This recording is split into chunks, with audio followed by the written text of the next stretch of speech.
Kita ulang kembali sejumlah berita pilihan dari Bali.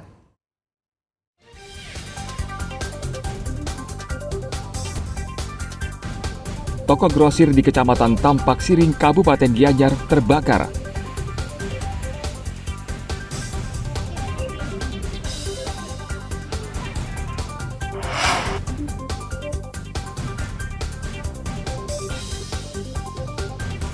Polisi meringkus 11 orang yang mengeroyok seorang buruh bangunan hingga tewas.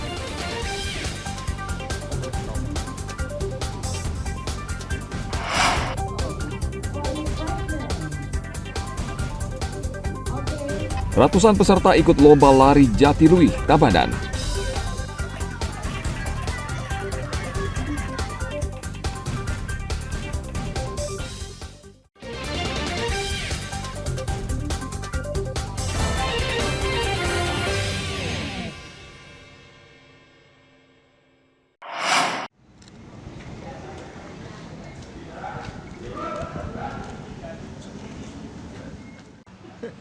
Polres Karangasem menangkap 3 pencuri yang merupakan komplotan spesialis pembobol toko elektronik.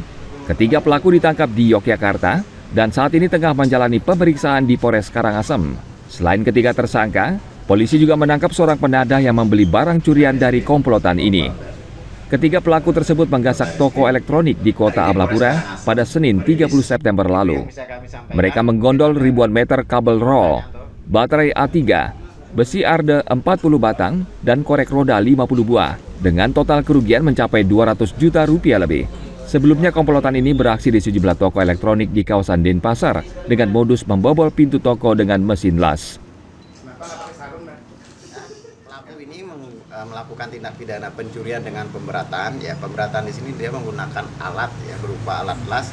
Jadi cukup waktunya lebih dari 2 jam ya. Kalau di Karangasem ya hanya 1 TKP.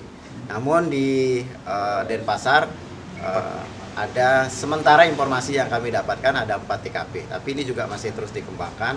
Ya untuk modusnya sama ya. Mereka memang spesifikasinya melakukan 363 ya pencurian dengan pemberan dan membobol toko. Ada dia masuk dalam jaringan kan? Karena dia kan mencuri kabel dan dia tahu kemana harus menjualnya.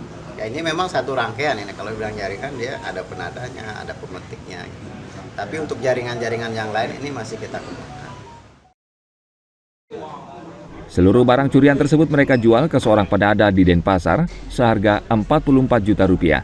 Lalu uang hasil penjualan tersebut mereka bagi rata dan sisanya mereka bertaruh di judi online. Para pelaku saat ini mendekam di sel tahanan Polres Karangasem. Mereka dijerat pasal pencurian dengan pemberatan dengan ancaman hukuman maksimal 7 tahun penjara. Tim Liputan melaporkan dari Kabupaten Karangasem. Di tempat lain juga maka dari itu.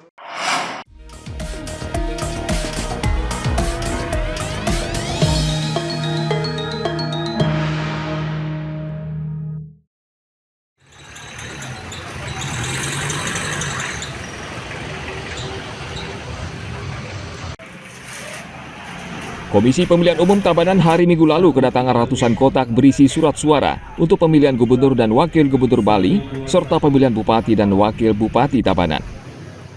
Surat suara pilkada ini tiba di gudang logistik Tabanan dengan pengawalan ketat pihak kepolisian mulai dari Denpasar menuju Tabanan.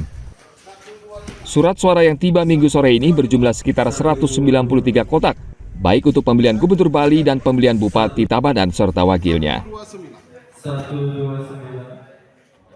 Pengamanan terkait dengan pengawalan surat suara. Surat suara tadi dari Denpasar menuju Tabanan kurang lebih tadi jam 9.30 kita berangkat dari Denpasar menuju ke gudang logistik di Tabanan. Selama perjalanan kita lakukan pengawalan, tujuannya agar pada saat perjalanan tidak ada kendala, lancar sampai tujuan di sini di gudang logistik KPU Tabanan. Dalam bentuk surat suara, itu untuk pilgub total jumlah kotaknya itu ada 193 kotak, dan kemudian untuk pilgubnya itu ada 193 juga, terus ditambah dengan kalau ada polisi nanti 1 kotak, jadi 194. 193 kali 2 ditambah 1. Seperti diketahui, Komisi Pemilihan Umum Tabanan mengebut pengerjaan logistik Pilkada Tabanan. KPU Tabanan memastikan logistik Pilkada rampung akhir bulan Oktober hingga awal bulan November 2024. Tim Liputan melaporkan dari Kabupaten Tabanan.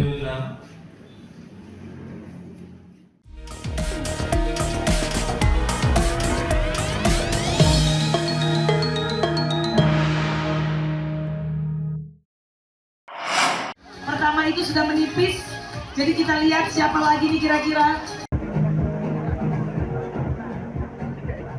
Ratusan peserta mengikuti lomba lari wisata Jatiluwih Run 2024 di Tabanan hari Minggu lalu. Selain untuk lebih mempopulerkan olahraga lari, lomba juga bertujuan untuk mempromosikan objek wisata Jatiluwih Tabanan. Lomba lari ini diikuti 335 pelari yang terbagi dalam kategori 9 km dan kategori lari dengan jarak tempuh 6 km. Ratusan peserta Jatiluwih Run berpacu melewati kawasan wisata Jatiluwih Tabanan yang terkenal dengan pemandangan sawah teraseringnya. Di garis finish, peserta disuguhkan tarian joget Bali yang cukup menghibur para peserta. Lomba ini digelar pengelola objek wisata Jatiluwih bersama Balai Pelestarian Kebudayaan Wilayah 15 Bali. Lomba ini baru pertama kali digelar, yang bertujuan untuk mempromosikan kawasan objek wisata Jatiluwih Tabanan kepada wisatawan domestik hingga mancanegara. Kita dengan rangkaian lari 6K dan 9K yang diikuti oleh kurang lebih 200 lebih peserta, tidak hanya dari Bali sendiri, tapi dari luar Bali juga. Jatiluwih sudah ditetapkan sebagai Sumak Landscape warisan dunia UNESCO. Jadi kita juga pertama itu, kedua juga memperkenalkan lagi, mempromosikan lagi, mengajak lagi semua elemen masyarakat untuk sadar kalau ini adalah merupakan warisan budaya kita dan bagaimana kita melestarikan, mempertahankan warisan budaya kita. Jadi kenapa kita adakan di Jatiluwih, salah satunya itu. Kedatangan banyak orang, yang lebih dari 200 rider ke Jatiluwih. Kunjungan ke Jatiluwih khususnya Tabanan Basic akan memberikan pesan yang mana dari tahun kemarin sudah hampir meningkat sampai 15%. Saat ini dengan adanya berpacu berbudaya Run ini, saya yakin kunjungan akan melesat lagi lebih tinggi lagi. Dengan digelarnya acara ini, kunjungan khusus wisatawan domestik ke Jatiluwih diharapkan akan meningkat. Tahun lalu, jumlah wisatawan domestik yang datang ke objek wisata ini meningkat sekitar 50%. Dengan kegiatan ini, jumlah wisatawan yang datang diharapkan meningkat hingga 100%. Putu Setiawan melaporkan dari Kabupaten Tabanan.